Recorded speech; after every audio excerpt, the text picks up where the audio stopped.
Hello,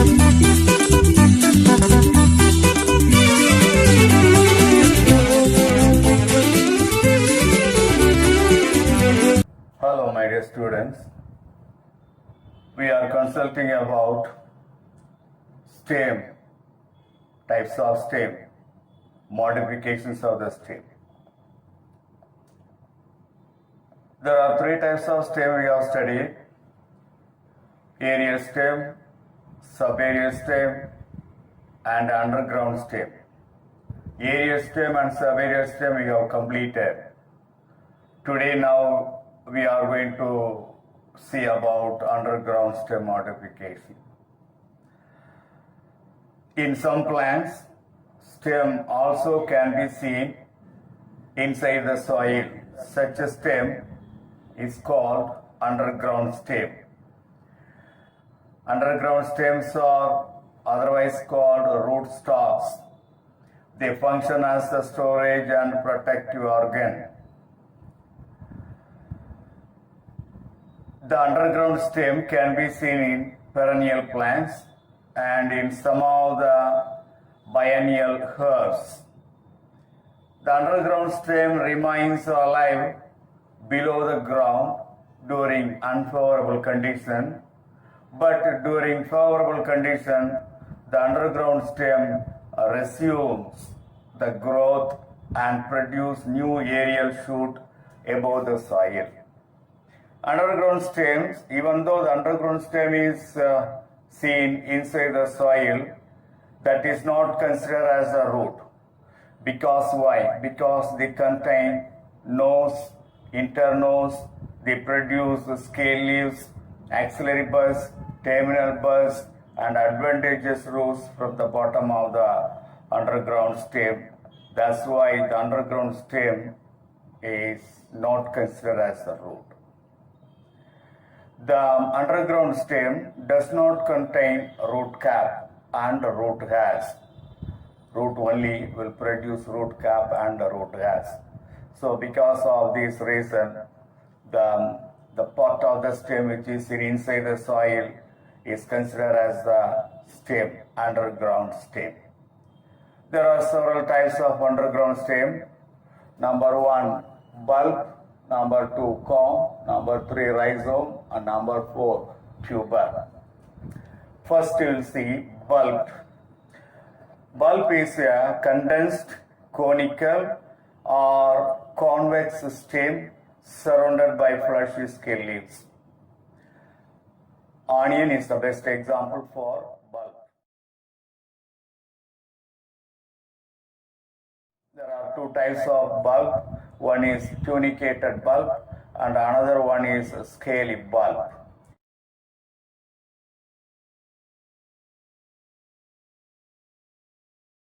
Tunicated bulb is otherwise called coated bulb. Here, the stem is very much reduced, very much condensed, and surrounded by several concentric layers of scale leaves. The outer scale is dry, but the other inner scale leaves are fleshy in nature, which store plenty of food materials in the form of liquid. There are two types of tunicated bulb. One is simple tunicated bulb. For example, Allium cepa. Here only one bulb is there. When one bulb is present, that is called simple tunicated bulb.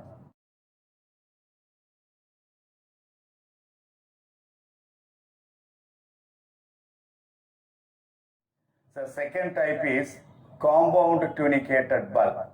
In the case of Allium sadaivum, pundu. Allium cepa means vengayam. Allium sadaivum, pundu. In Allium sadaivum, several bulbs are grouped together and produced. And that is called compound tunicated bulb.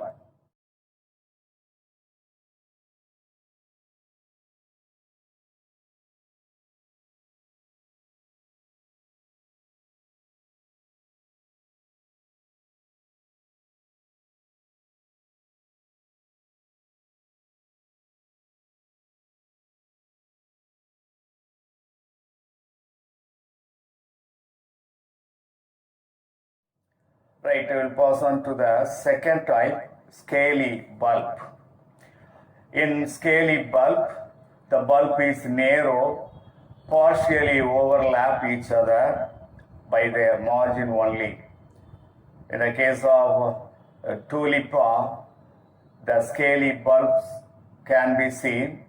The scaly bulb is narrow, partially overlap with each other by their margin only. That is called scaly bulb.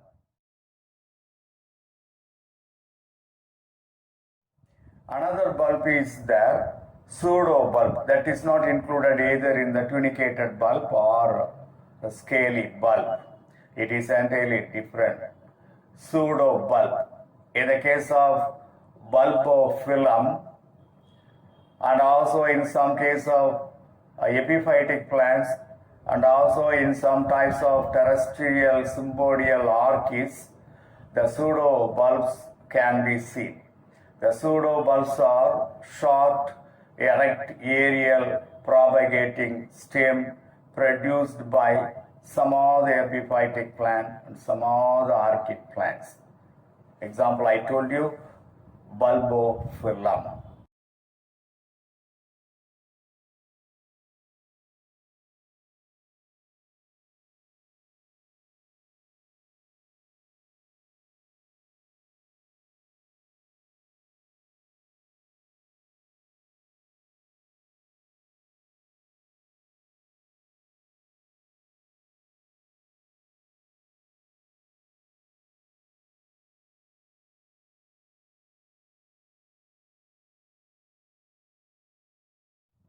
See, in other cases, bulb can be seen inside the soil, but this pseudo bulb is produced aerially, just above the soil on the aerial branches of the plant. The pseudo bulb can be seen. Since it is produced aerially, it is not considered as a true bulb. It is considered as a pseudo bulb.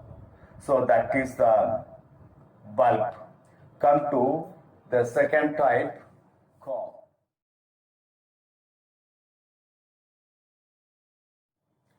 Comb is a succulent underground stem with an erect growing tip. It will grow vertically. So it has erect growing tip. It is surrounded by scale leaves and contain nose and internodes. There are several nodes and internodes can be seen, and that is marked as node and internode in the comb. For example, in the case of Amorphophallus, Gladiolus, Colocasia, Crocus colchicum, in these plants, comb is produced as an underground stem.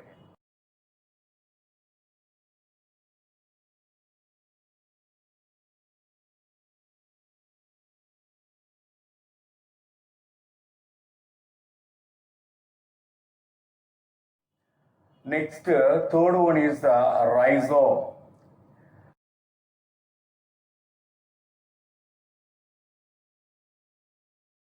A rhizome is a horizontally growing underground stem with several lateral growing tips, whereas the comb is a succulent underground stem with an erect growing tip. This will grow vertically, but this will grow horizontally.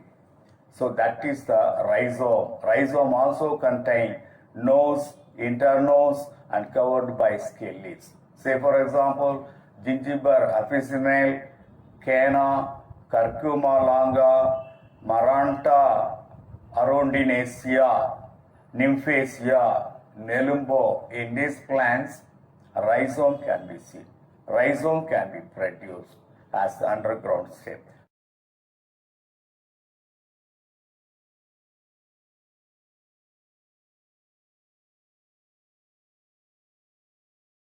The fourth one is tuber.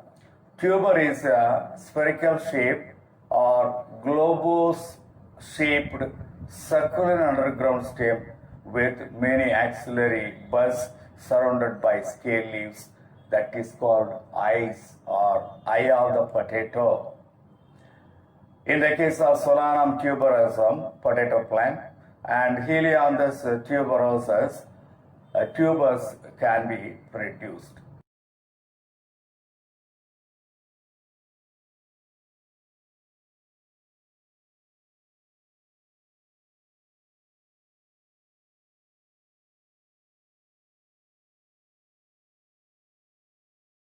See, these are all the several types of, 4 types of underground stem. In all the underground stem, nose, internose can be produced, scale leaves are produced, axillary buds, terminal buds, adventitious roots are produced. When these things are present in any underground part of the plant, that is considered as the stem, underground stem. Right, come to the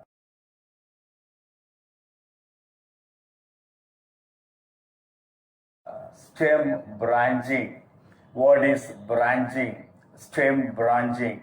The mode of arrangement of branches on the stem is called stem branching. Branching of the stem takes place due to continuous activity of the apical meristem. The apical meristem is situated at the tip of the stem, the tip of the shoot. Due to the activities of the apical meristem, branching of the stem aerially produced, that is the stem branching. There are several types of stem branching.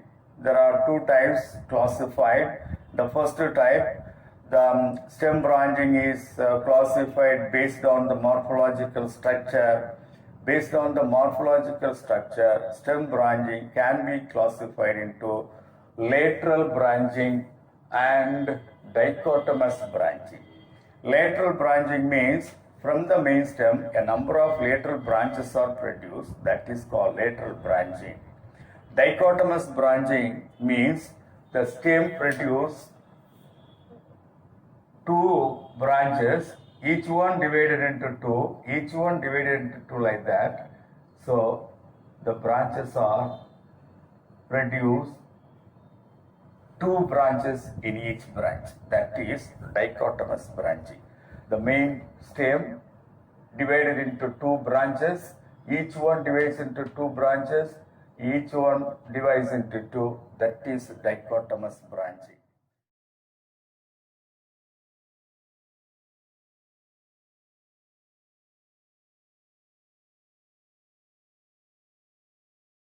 So this is one type based on the morphological structure.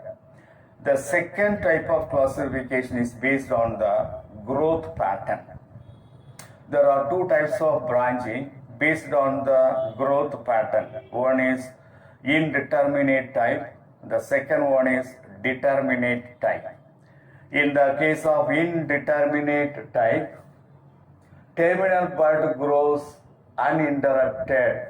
Terminal bud grows continuously without any restriction and produce several lateral branches, that is called indeterminate type, that is otherwise called monopodial growth.